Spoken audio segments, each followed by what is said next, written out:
اردو میں پورے نمبر لینے ہیں، کوئی مشکل بات نہیں۔ خلاصہ اور مرکزی خیال اگر آپ کو اچھی طرح سے آ جائے تو نمبر لینا آسان ہو جائیں گے۔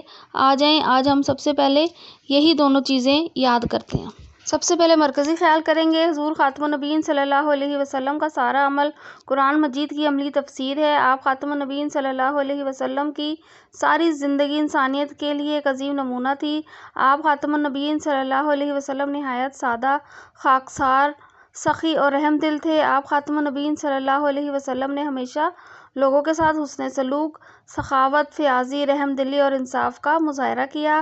آپ خاتم النبیین صلی اللہ علیہ وسلم کی شخصیت میں انکساری، سادگی اور دوسروں کی مدد کرنے کا جذبہ نمایاں تھا۔ آپ صلی اللہ علیہ وآلہ وسلم دنیا کی کسی بھی چیز کو اہمیت نہیں دی اور ہمیشہ اللہ کی رضا کو مقدم رکھا۔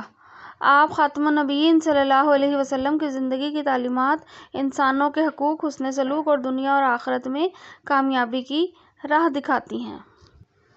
چلیں آئیں اب خلاصہ کرتے ہیں۔ حضور نبی کریم خاتم النبیین صلی اللہ علیہ وآلہ آلہ وصحبہ وسلم حسن اخلاق میں تکمیلی حیثیت رکھتے ہیں۔ جو کچھ قرآن میں تحریری طور پر موجود ہے وہی آپ خاتم النبیین صلی اللہ علیہ وسلم کی زندگی میں عملی طور پر موجود تھا۔ آپ بہت عاجز، ملنسار، مشفق اور مہربان تھے۔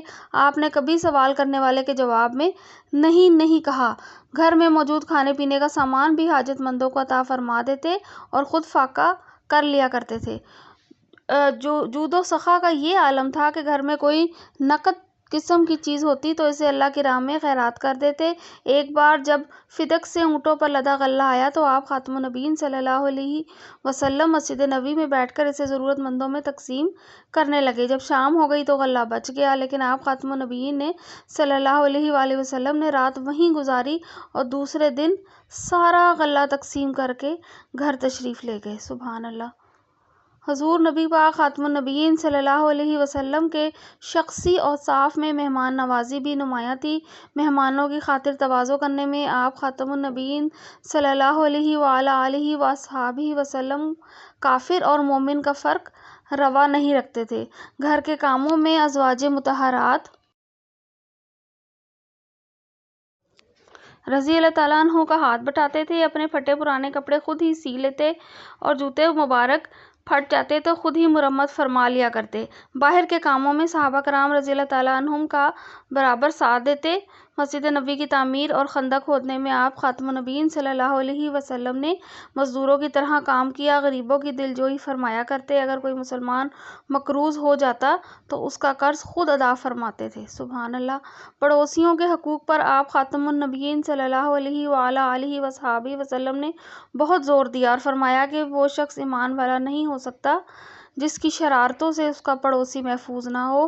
بچوں سے آپ خاتم النبیین صلی اللہ علیہ وآلہ آلہ وسلم کو بڑی محبت تھی۔ محفل میں جب کوئی پھل آتا تو سب سے پہلے چھوٹے بچے کو دیتے تھے۔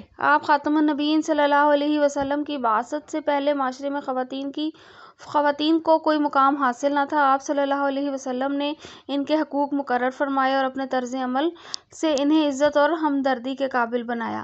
اللہ تعالیٰ نے آپ خاتم النبیین صلی اللہ علیہ وسلم کو تمام جہانوں کے لیے رحمت بنا کر بھیجا، اسی لیے کسی کے ساتھ ظلم و ستم آپ خاتم النبیین صلی اللہ علیہ وسلم کو سخت ناپسند تھا۔ یہاں تک کہ جانوروں پر جو لوگ ظلم کرتے تھے انہیں ایسے کرنے سے آپ نے منع فرمایا۔ آپ خاتم النبیین صلی اللہ علیہ وسلم نے عدل و انصاف پر زور دیا۔ آپ خاتم النبیین صلی اللہ علیہ وسلم کے نزدیک امیر اور غریب سب برابر تھے۔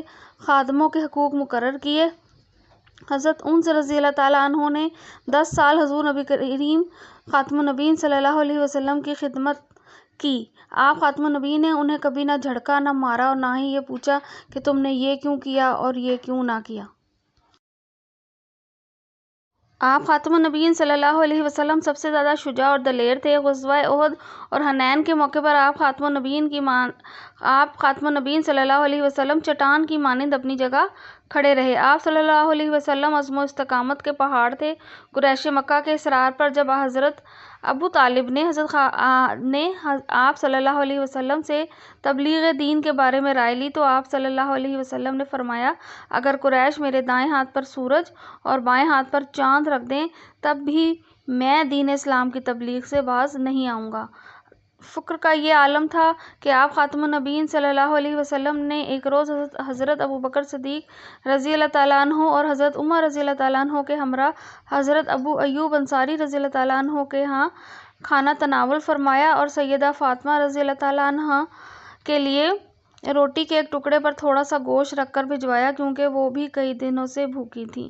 آپ خاتم النبیین صلی اللہ علیہ وسلم صفائی کا خاص خیال رکھتے تھے اور دوسروں کو صفائی کی تلقین فرماتے تھے اور بات چیت ہمیشہ ٹھہر ٹھہر کر فرماتے تھے۔